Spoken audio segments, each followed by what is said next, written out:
Why are we talking about the fuselage? Didn't we finish that? Yeah, I thought we finished that back like in September or August last year, right? That's why we started the TailKit. Welcome back to 14 Victor Echo. We'll let you know where we took off. Where did we leave off? We'll figure it out.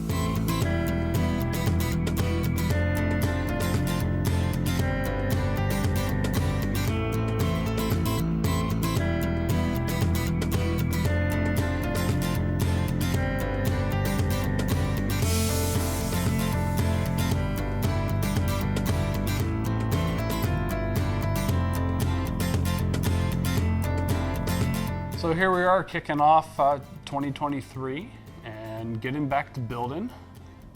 It's kind of been a while since we posted some content. We kind of went on a little YouTube break for a little bit, but we're back now recording content. This garage is freezing cold right now with this ice storm that we're having, but doing the best we can. So we've really been hitting the fuselage pretty hard the last month or so, couple months. Month of January was all fuselage. Yeah, it's been pretty exciting. As you know from our previous video, we wrapped up the tail cone, so we were pretty much done with the tail kit for then. And another earlier video, we were waiting on our lower gear braces to get back to the fuselage. So they showed up. And we're back on the fuselage. So we're so excited to get back to the fuselage, but I think we underestimated how picking up where we left off was not as easy as we expected. Yeah. It took us a little while to go find the section that we're on. Of course, we legit stopped mid-page when we realized we didn't have the main gear braces that we needed, and that decision came back to us pretty quickly, and we're like, oh, okay, here we are. So kind of went to work. The main gear braces are really thick pieces of metal that wedge in between the spar and the aft, provides a lot of strength for where the main landing gear is gonna attach. I'm not sure if Vans is just playing a joke on us and trying to say, hey, you're gonna have some fun with this one, but they're a bugger to really move around and get in there and get lined up. It's like lining it up on all these different axes and making sure the bolts go all the way through. What I loved was that they said, put some Bowie lube on it. I'm like, okay, let's put some Bowie lube on it. You know, it's a tight fit, but this Bowie lube, you know, it's gonna make it slide right in. Not so much. Slide right in with a mallet. And that's the one thing, at first I'm trying to be ginger and be real nice, and you realize it needs some finesse in the form of a mallet and just bang it in. Gently. Gently, yeah, don't go Paul Bunyan on it. But it took some getting in, and getting the holes to line up is a whole nother thing. The Bowie lube really does help. Do not neglect that. Also, when you prime it, the instructions seem kind of backwards about what part. It says mask off the ends and prime the rest. At first we're like, okay, we're gonna not prime the main body of it, but prime where the metal touches. It's completely opposite. I can only imagine how hard it would be to shove that in there if we primed in the wrong order.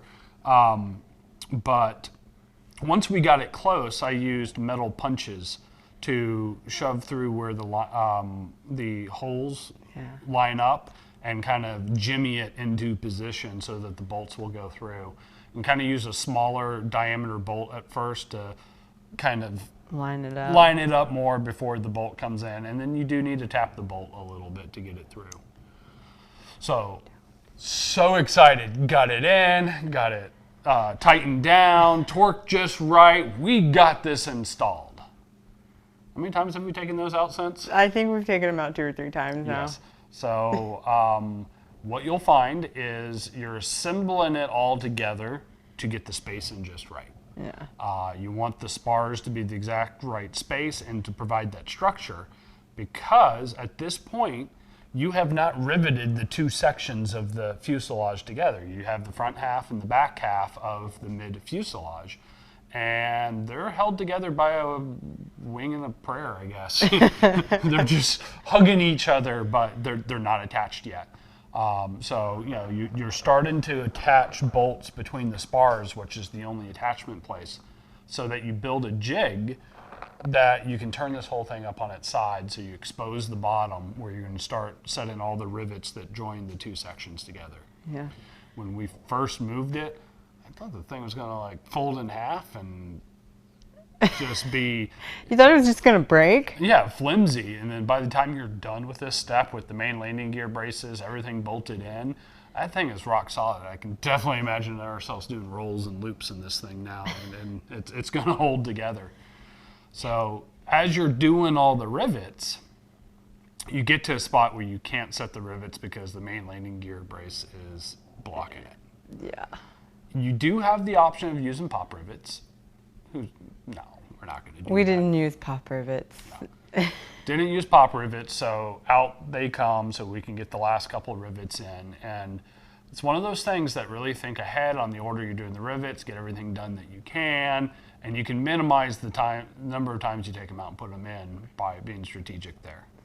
Yeah. There is one section coming up where we have the option to take them out one more time. Oh, fun. There's a couple rivets down here that they're blocking again, but I think it's more common to use pop rivets there because the wing root is going to cover that up. No one's ever going to see it.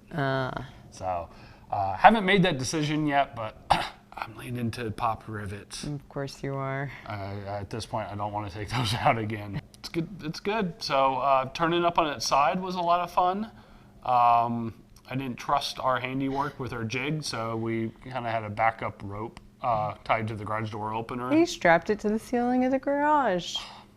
Just never needed it, but it sure felt good to have that. Put some blocks on it so that we could get to it and move things around. Quickly realized that we've got things on the ceiling, so we got to be careful how we tilted this up. The two of us were able to pick this up and tilt it. So yeah. It's not so big that we need an army to move the plane around. It helps if you're a little taller, though. Yeah, and especially... I struggled. That's when we fell in love with our lower workbench. Yes, that was helpful, but it was still almost too high. Yep.